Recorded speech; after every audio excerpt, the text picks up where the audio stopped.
दोस्तों अस्सलाम वालेकुम। उमेद त ख़ुशी हूंदव तव्हांजी तबियत ठीकु हूंदी। जीअं त दोस्तो मामूल मुताबिक़ असां अॼु बि खणी आया आहियूं पंहिंजे यूट्यूब चैनल ते हिकु सिंधी एक्ट्रेस जी कहाणी। जीअं त दोस्तो असांजे यूट्यूब चैनल तां तव्हांखे मिलंदी आहे कंहिं न कंहिं सिंधी आर्टिस्ट जे बारे में बायोग्राफी ऐं सिंधी आर्टिस्ट जी कहाणी। त दोस्तो अॼु बि असां तमामु सीनियर अदाकारा बिनते अदाकारा यानी अदाकारा जी धीउ आहे आलिया चना जंहिंजी कहाणी खणी आया आहियूं। त दोस्तो जीअं त आलिया चना तमामु सीनियर अदाकारा आपा शबीरा चना यानी खैरां जे सिर ॾे ख़ैरु हुजे जी वॾे में वॾी न्याणी आहे। जीअं त दोस्तो आपा शबीरा चना यानी खैरां जे सिर ॾे ख़ैरु हुजे जो बेसिकली तालुक़ु लाड़काणे शहर सां आहे, त लाज़मन तौरु आलिया चना जो बि बेसिकली तालुक़ु लाड़काणे सां ई हूंदो ऐं तमामु घणे अरसे खां आपा शबीरा चना कराचीअ में रही आहे, त उन जे करे आलिया चना बि हींअर कराचीअ में रहे थी। दोस्तो इहा जेका पिक्चर तव्हां स्क्रीन ते ॾिसी रहिया आहियो इहा आलिया चना जी आहे। ज़रूरु तव्हां दोस्तो इहो चहिरो ड्रामनि में कमु कंदे ॾिठो हूंदो।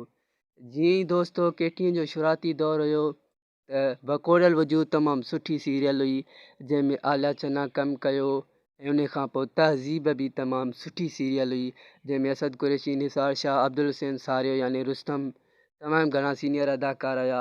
उन में बि आलिया चना तमामु सुठो किरदारु अदा कया।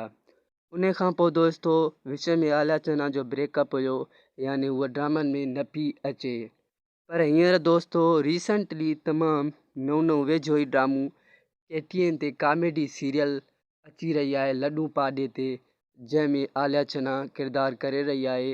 त दोस्तो तमामु जल्द उहो ड्रामो स्क्रीन ते ईंदो केटीएन चैनल ते, त तव्हां दोस्त उहो ॾिसिजो। उन में बि आलिया चना कमु कंदी आहे।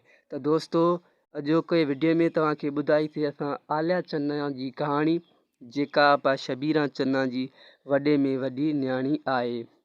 इन लॾूं पाॾे ते जेको नओं ड्रामो कॉमेडी आहे केटीएन ते अचण वारो आहे, इन में आपा शबीरा चना बि आहे ऐं उन जूं ॿ न्याणियूं आहिनि, हिकिड़ी त आलिया चना ऐं उन खां पोइ तानिया चना जेका कंडनि जे सेज में ससीअ जो किरदारु अदा कयो हुयो।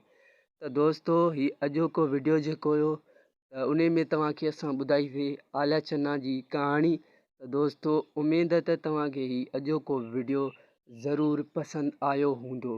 त दोस्तो जेकॾहिं तव्हांखे हीउ अॼोको विडियो पसंदि आयो हुजे त हीउ विडियो खे कयो लाइक, कमेंट कयो ऐं शेयर ज़रूरु कयो पंहिंजे ॿियनि दोस्तनि सां, त जीअं उहे बि अहिड़ी मज़ीद मालूमात सिंधी आर्टिस्ट जे बारे में ॼाणे सघनि तव्हांजे मदद सां ऐं असांजे हिन विडियो मां।